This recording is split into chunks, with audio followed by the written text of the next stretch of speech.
Assalamualaikum warahmatullahi wabarakatuh. Selamat datang kembali di channel Mr. Zack Pendongeng Horor.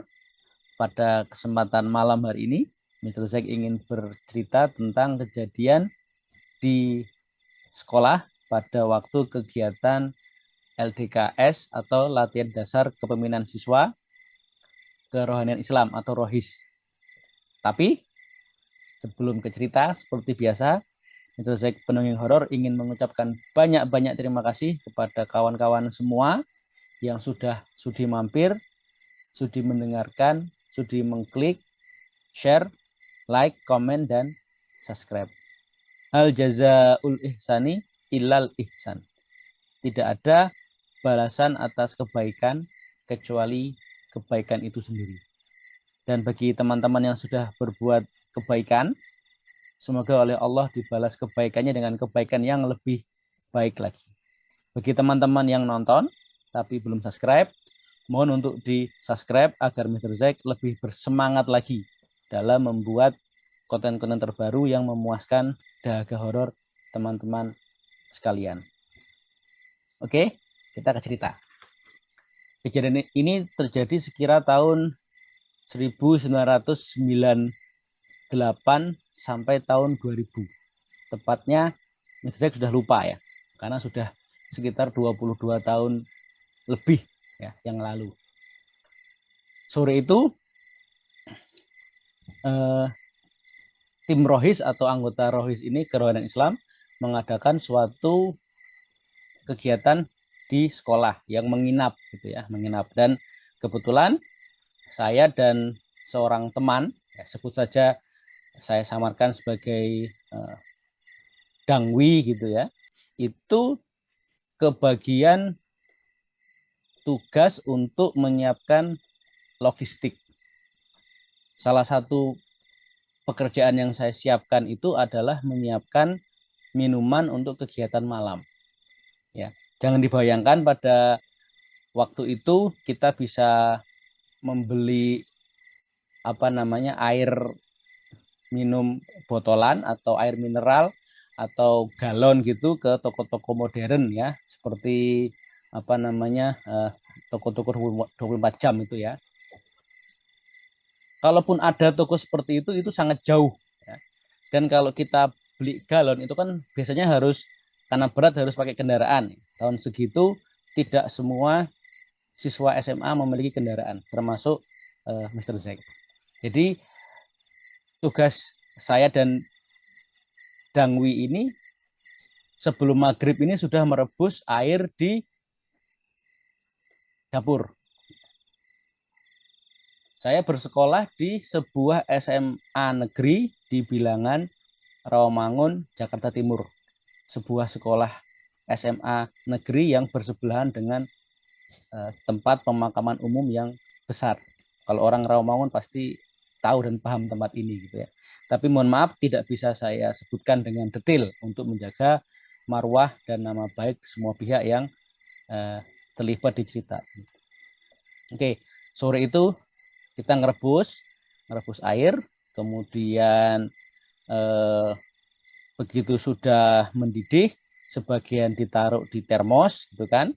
Nanti jam-jam 10 atau jam 9 ketika air yang panas tadi sudah menjadi dingin, itu kita taruh di tempat-tempat minum atau dispenser manual. Oke, setelah merebus kita tinggal untuk sholat maghrib. Setelah sholat maghrib ini berdua ya, Mr. Zack dengan si Dangwi tadi memasukkan air yang sudah mendidih ke dalam termos air panas. Jadi nanti kalau malam minum kopi atau gimana sudah ada air panas. Oke, kita skip forward jam-jam setengah 10 karena merasa air tadi yang mendidih pastinya sudah dingin. Nah, Mr. Zack ini membawa galon untuk diisi, dan nanti galon itu akan ditaruh di sekretariat.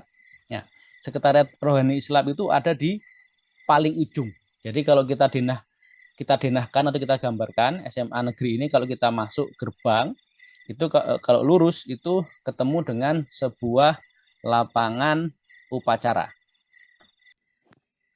Kalau kita masuk kemudian belok kanan seperti huruf L gitu, itu akan ketemu lorong sempit, ya mungkin lebar jalan atau lorong itu mungkin sekitar 1,5 meter lorong, karena itu kelas antar kelas gitu ya, berhadapan-hadapan. Sekitar 3 atau 4 kelas, baru nanti ada satu lapangan kecil, lapangan badminton. Setelah lapangan badminton itu adalah kelas atau lab biologi. Di belakang lab biologi adalah lapangan sepak bola. Di ujung lapangan sepak bola baru ada masjid besar, tempat sekretariat Rohani Islam.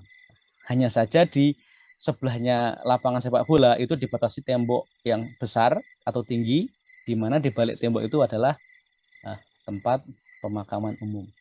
Nah, dapur yang untuk merebus air itu juga bersebelahan dengan tempat pemakaman umum. Jadi kalau karena dapur itu kan ada ventilasi biasanya ya, untuk menghindari ada supaya ada gas nggak bisa keluar dari ruangan, maka ada ventilasi. Jadi kalau kita melihat dari ventilasi, maka sudah terlihat deretan-deretan batu nisan di pekuburan atau di pemakaman. Sekitar jam 9 atau setengah 10 itu kita berdua gitu ya.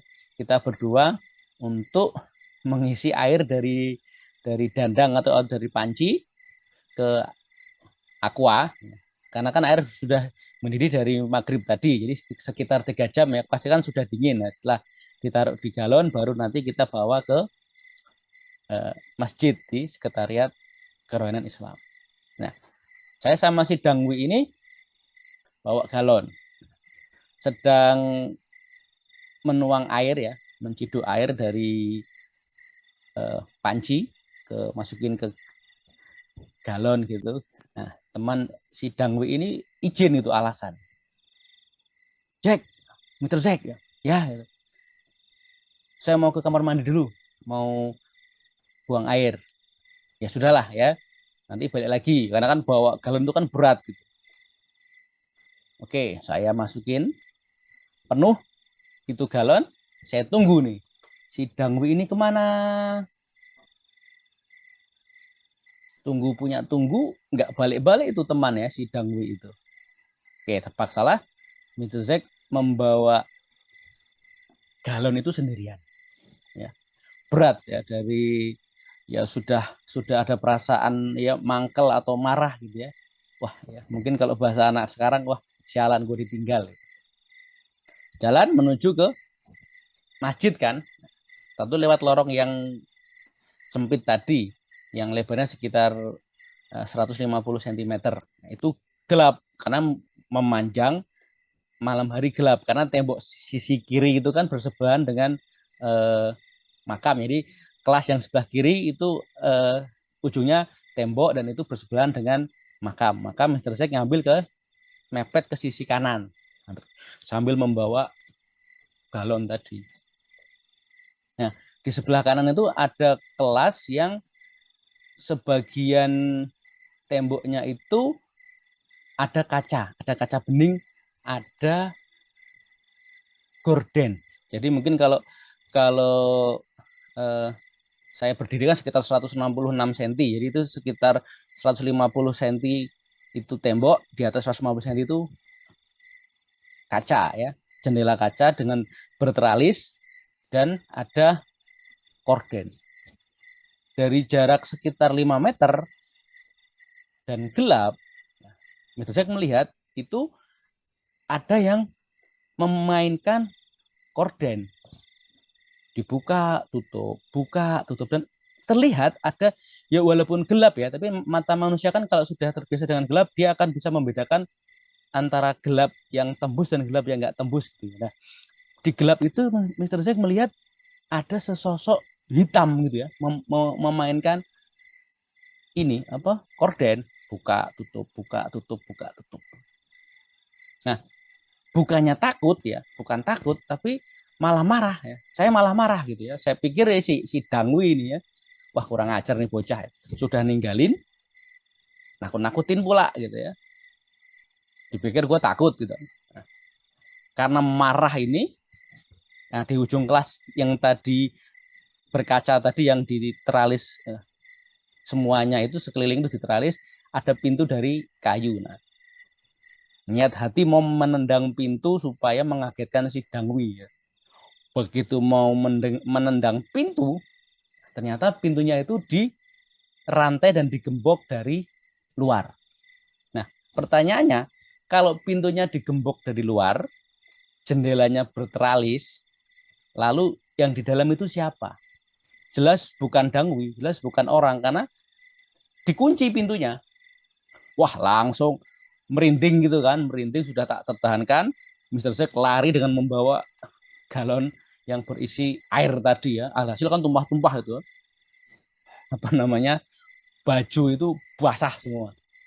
Oke, lari sepanjang lorong, nyebrang lapangan badminton, lab biologi, sampai nyebrang lapangan sepak bola, sampailah ke sekretariat kerohanian Islam. Nah, di situ teman-teman malah ketawa gitu ya, malah ketawa gitu ya, badan basah semua kena air, mereka ketawa gitu kan. Dan si Dangwi itu ada di masjid, dia ada di masjid di sekretariat Rohis gitu, dia ketawa gitu kan, marah kan. Saya tanya kan, ngapain ninggal gitu kan, sudah tahu temannya berat-berat bawa galon malah ditinggal. Nah, si Dangwi bercerita gitu tadi, seperti yang dijelaskan kan, di dapur itu kan ada ventilasi ya. Kalau kita apa namanya, kita melihat dari ventilasi maka akan kelihatan deretan makam gitu. Nah, ketika saya nuang air ke galon itu, si Dangwi ini nggak sengaja ngelihat ke ventilasi. Nah, di ventilasi dia melihat ada makhluk sedang ngintip kita berdua gitu. Maka si Dangwi ini beralasan mau ke kamar mandi. Nah, setelah di kamar mandi, sebenarnya dia nggak kamar mandi. Dia kebetulan ada barengannya, dia kembali ke sekretariat Rohis. Ya, setelah saya tunggu lama tadi kan, saya ceritakan tadi kan, di uh, deretan lab biologi ada yang memainkan korden. Mau mau menendang pintu, ternyata pintunya tergembok, terantai dan apa berteralis. Maka siapa yang ada di balik korden tadi? Cuman saya sendiri melihat di walaupun gelap itu ada sosok makhluk hitam yang buka tutup korden gitu ya. Ya mereka bukannya nolongin, malah apa namanya ketawa gitu ya. Itu kejadian sekitar tahun 98 sampai tahun 2000. Tapi sampai sekarang saya sendiri nggak ngerti itu makhluk apa gitu ya. Karena kan ditakut-takuti, bukannya takut malah saya marah karena saya pikir itu si Dangwi tadi. Oke, baik, demikian cerita dari Metrosek Pendongeng Horor untuk kesempatan malam hari ini. Sebelum undur diri, seperti biasa Metrosek mengucapkan banyak-banyak terima kasih kepada teman-teman semua yang sudah sudi mampir, yang sudah sudi klik, sudah share, komen, like, dan subscribe. Bagi teman-teman yang mendengarkan tapi belum subscribe, mohon di-subscribe supaya Metrosek lebih bersemangat lagi dalam membuat konten-konten terbaru yang akan memuaskan dahaga horor teman-teman sekalian. Oke, Metrosek undur diri. Wassalamualaikum warahmatullahi wabarakatuh.